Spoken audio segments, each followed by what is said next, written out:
I've been a foster dad for the last couple of years now. I'm not currently fostering any kids. We're kind of done with that for right now.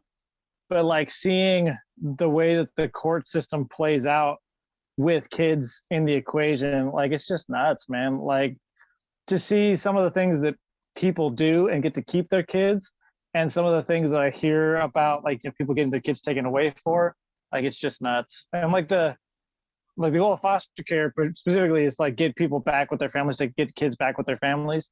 But like sometimes like it's just heartbreaking to see like parents just make this choice after bad choice after bad choice. And you see that in the dad group sometimes too. Like you'll hear guys talk about like addiction or alcohol or drugs, whatever. They're like, oh, I keep slipping up with drugs and I can't get my kids. And I'm like, yeah, but like you got to see where the court's coming from.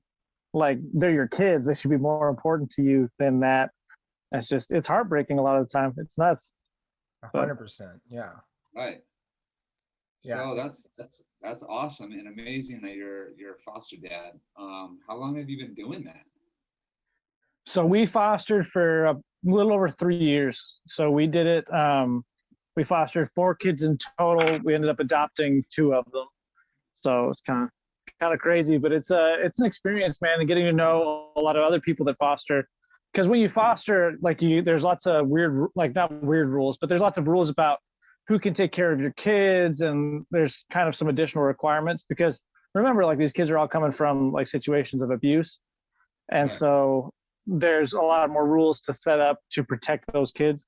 And so you get to know a lot of other foster families, because those are the families that you can get to like babysit or like watch your kids for a couple hours, like help you out with things. Those are the people that can come to your house on a regular basis without having to get, background checked. And so getting those people, you get to hear a lot more stories that about fostering and foster kids and situations in foster care. And so, yeah, it's been a lot of fun. It's been an emotional roller coaster, but yeah, like I said, we adopted our little girl last July, and so we're done for now. We're full up and we're done with it for a little bit. But yeah, it was a heck of an experience for sure. That's interesting, because I don't know why I got the vibe that your kids were more grown. I was like thought you sort of were further along. I didn't know you had a little one. How old is your little one? My youngest is 1, and then we're actually just found out that not just found out, but 3 weeks ago we found out that we're expecting another one. Whoa. So it's kind of wild. So yeah, so my oldest foster son that I had, he's now 6. My boy that we adopted, he'll be 4 later this year, and then I've got a 2-year-old and a 1-year-old. Yeah. Wow, you got your hands full. Yeah. Yeah, man. So the 2 of the foster kids went to go live with their grandma. So we keep in touch with them, and they're like, that's a good situation. Like grandma's doing good. She's doing good for the kids. She was the one that initiated the CPS investigation in the first place, because the mom and the dad were doing drugs. It was a bad deal. So the kids basically came to live with us while grandma was getting her stuff squared away. So getting beds, getting all the stuff necessary that she needed so that she could take the kids. Right. But yeah, they're doing good. We stay in touch with them. But yeah, it's a unique situation. But yeah, my kids are pretty young. I'm an older dad, I guess. I'm 32, so I'll be 32 this Saturday. So I'm a young dad-ish, but I'm also like, I'm not like a 20-year-old dad. So I don't know where that puts me in the grand scheme of things. Well, I'm 33, so we are young as fuck. That's how I think. Nice. Yeah, got plenty of life ahead of me. Plenty. We got plenty of life. Yeah.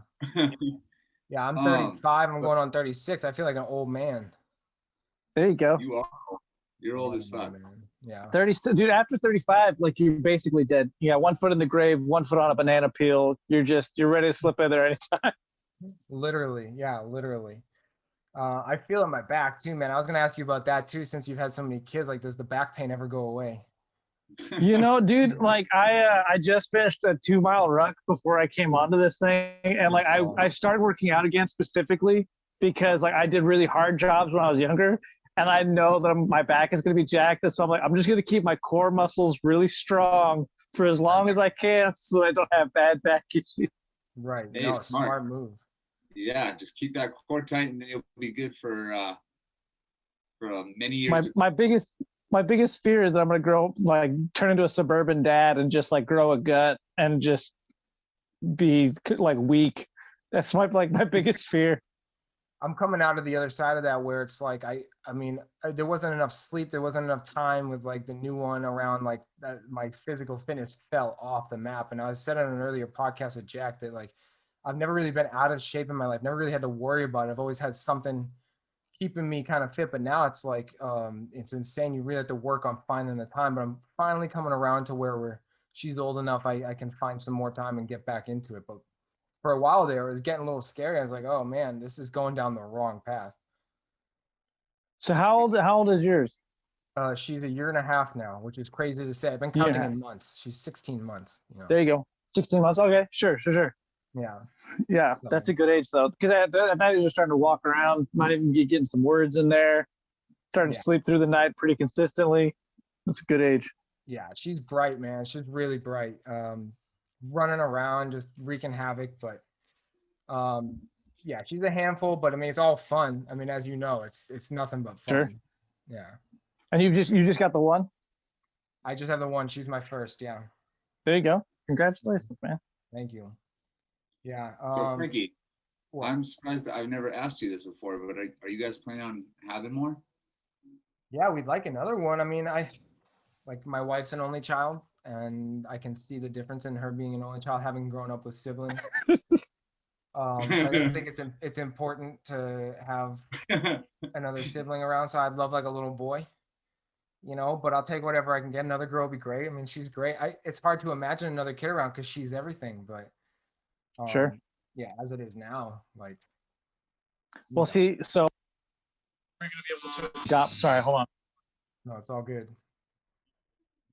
Found out we were gonna be able to adopt my little boy in December, and so we decided we were gonna take a second foster placement. So that was my little girl. So that was December 28th. We got her. 2 weeks later, we found out that my wife was pregnant with our daughter. So like we got like 1, 2, 3 super quick, and it was just kind of wild. So like for me, like it's weird because like we had one kid for like a year, and then after that we essentially have had 2 additional kids. Just it's weird. Like we have Irish triplets. Like it's insane. But can you break it down, the age differences in your kids? I'm not to put you on a spot like pop quiz. But... So when my daughter was born, I had a 9-month-old and a 19-month-old. So there's 10 months difference basically between the 3 kids. So 3, 2, 1, basically. 3, 2, 1. So you have okay. 1 biological kid and then 2 adoptive kids? I've got 1 biological kid, 2 adopted kids, and another bio on the way. So our first bio kid, we had miscarriages a couple of times. We had a couple of miscarriages. And so our first bio kid took us like 4 years of actively trying. And so we got the kids adopted. We got everything, squared away with them. And then we were like, all right, like, do we want to try for another one? Because like, if we're going to have 4, or if we want to have another one, like, we got to start trying now. Because otherwise it's going to be like really weird, like 3, 2, 1, and then like a 4-year gap, and then this other kid. And so we're like, all right, we'll start trying. First try, dude. Like we're not even kidding. Like it must have been first time that we tried. Because she's, I think, 8 weeks along right now. And that was right when we first decided we were going to start trying. So it's nuts, man, but it'll be good. So I'll have like 4, 3, 2, 1. Yeah. Wow. That's wild.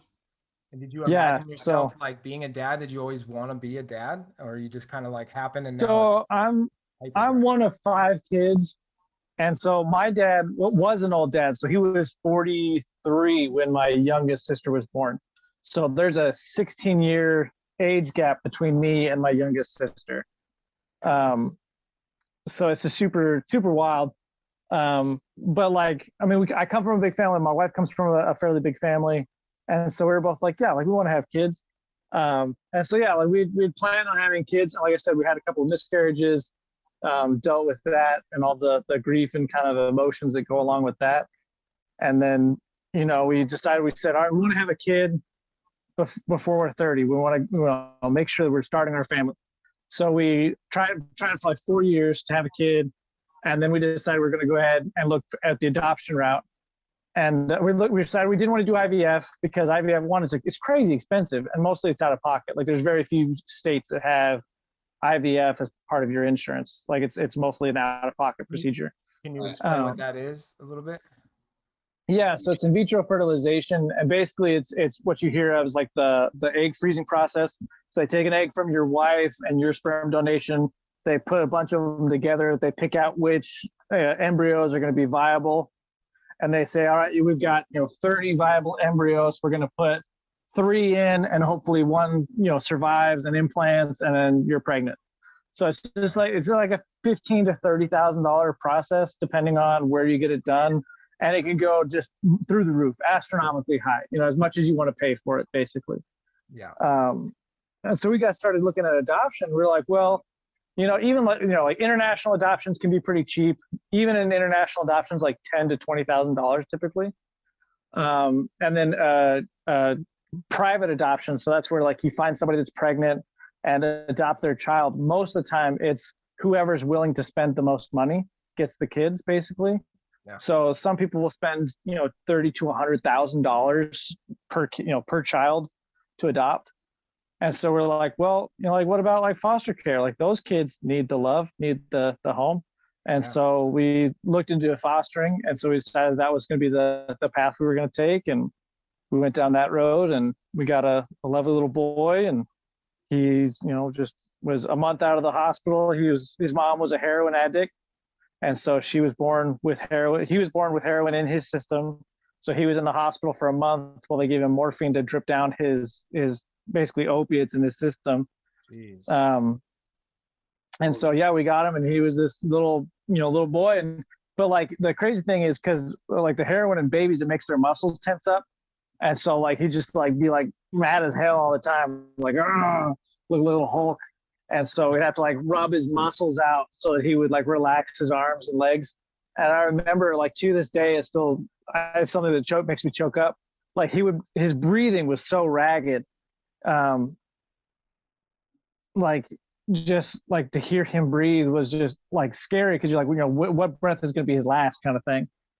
And then now, I see him breathing. He's this beautiful 3-year-old boy, and just big, deep breaths when he's sleeping. And it's just nuts to me, man, like just how far he's come.